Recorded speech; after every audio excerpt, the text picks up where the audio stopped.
Terry, Americans living in Canada are under a lot of obligations to report their tax situation to the IRS.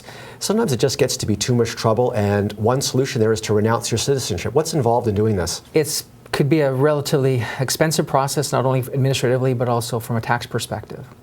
If folks want to renounce, they've got to pay a fee now to the consulate of $2,350. It used to be $450. So the number of folks that are renouncing has made that go up quite a bit. It's a bit of a process. They have to certify that they've been compliant through the filing of their tax returns for the last 5 years with the IRS.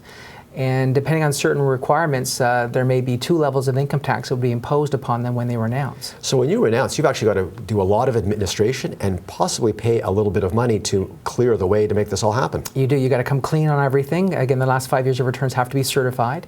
If your net worth's over $2 million, or if you haven't filed returns for the previous 5 years, you might be subject to what's called a mark-to-market tax, effectively a deemed disposition tax, a capital gains tax, where the rates could go up as high as 23.8%.